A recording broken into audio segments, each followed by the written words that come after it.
ሄሎ ሄሎ ወገኖች፣ የዛሬ ሙቀት ራቁት የሚያስኬድ ነው። አሁን ኢቭኒንግ ነው፣ ፀሐይዋ ጠልቃለች። ለነገሩ ያው ሰፈሬ ውስጥ ስለሆንኩ ወክ እያረኩ ነው። እንዴት ናችሁ? ሰላማችሁ እንዴት ነው? የተጠበቀ ነው። ጌታ ስሙ ይባረክ። እግዚአብሔር ትልቅ አምላክ ነው። የሩትን መጽሐፍ አነብ ነበረ እና ከሩት መጽሐፍ በጣም የደነቀኝን አንድ ክፍል ልንገራችሁና ሩት ከኑሃሜ ጋር ምርጫዋን ስታደርግ እንዴት አይነት ጥበብ አላት ብዬ ተደነቅኩኝ። በጣም እግዚአብሔር ካልገለጠ በስተቀር ሰው እንዲህ አይነቱን ጥበብ መረዳት አይችልም።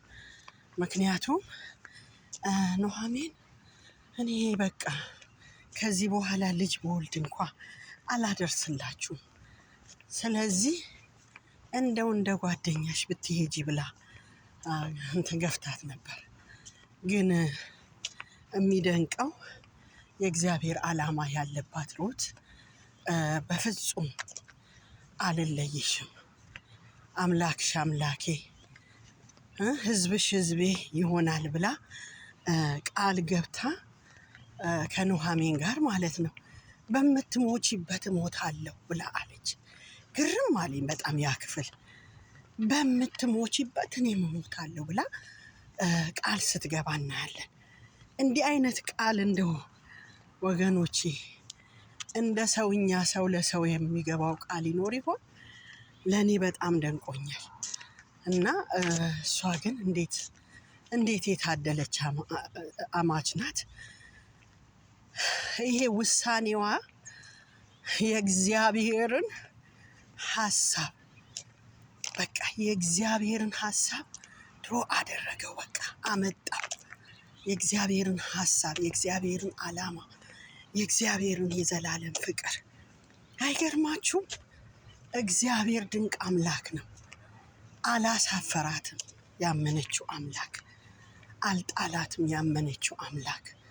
እሷ ሰርታ እንደውም ኑሃሜንን ማብላት መመገብ ሁሉ ቻለች። ከዛ ከመመገብ አልፋ ደግሞ እግዚአብሔር በእሷ ባለው ዓላማ፣ በእሷ ባለው ሐሳብ በጣም የሚገርም ነገር በቃ ወደ ምድር አመጣች። ለምን? የታመነች ናት። በጣም ታማኝ ናት። ታማኝ ሴት ስለሆነች፣ ልቧ ጥሩ ስለሆነ፣ ቅን ስለሆነ፣ የእግዚአብሔርን ሐሳብ የምታገለግል ስለሆነች የእግዚአብሔር ሐሳብ እንዲፈጸም መሳሪያ ሆነች። እሷ በቃ እሷ መልካምነት አይደለም፣ ግን የእግዚአብሔር ሐሳብ በአንዳንድ ሰዎች ሕይወት ውስጥ ጣልቃ ሲገባ የሌሎችን ታሪክ ይቀይራል።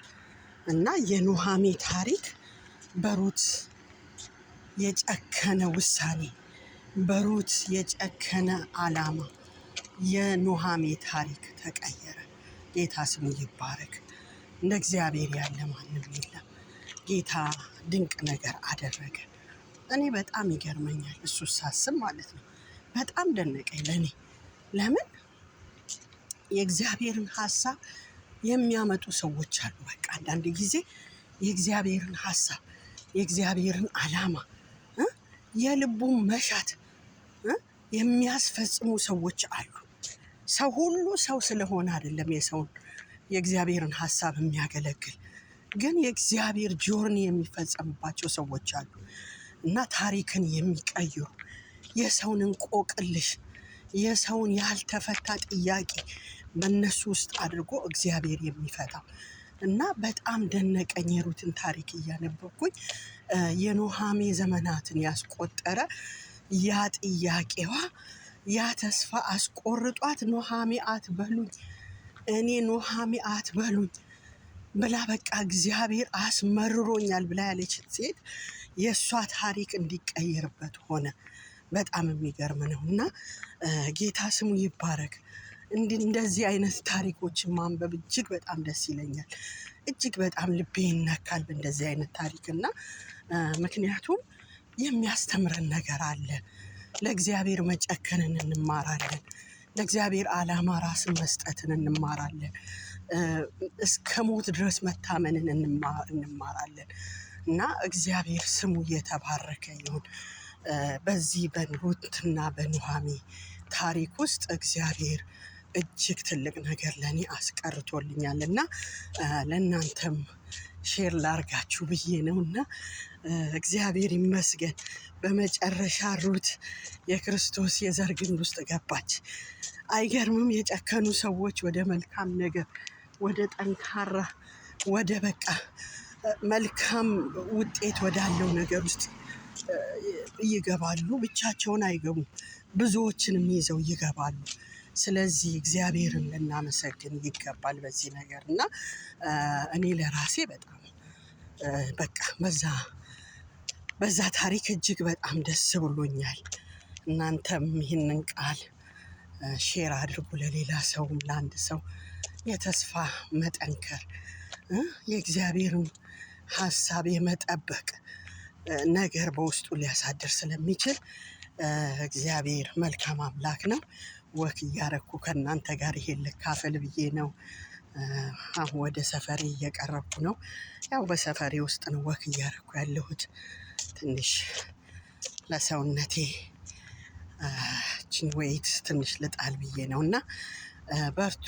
እግዚአብሔር መልካም ነው። እግዚአብሔር በመከራ ጊዜ መሸሸጊያ ነው። እግዚአብሔር ታማኝ ነው። እግዚአብሔር ድንቅ ነው። እንደ እግዚአብሔር ያለ ማንም የለም። እግዚአብሔር በስራው ጻድቅ ነው፣ በአሰራሩ ደግሞ ድንቅ አምላክ ነው እና ተባረኩልኝ። እግዚአብሔርን አመስግኝ እወጣለሁ። ጌታ ሆይ አመሰግንሃለሁ፣ ለእኔም ይህንን ጊዜ ስለሰጠኝ ከወገኖቼ ጋር እንድነጋገር። ጌታ እግዚአብሔር አባ ቃልህ ለእኔ ያስተማረኝ ከወገኖቼ ጋር ደግሞ እንድካፈል ስለረዳኸኝ ተመስገን። አባቴ ሆይ ዕለት ከዕለት አስተምረን፣ ቃልህን መግበን። እግዚአብሔር ሆይ አብሮነት በሕይወታችን ላይ ይሁን። እንባርካለን፣ እናመሰግንሃለን። በናዝሬቱ በኢየሱስ ስም ስትል ስማን። አሜን።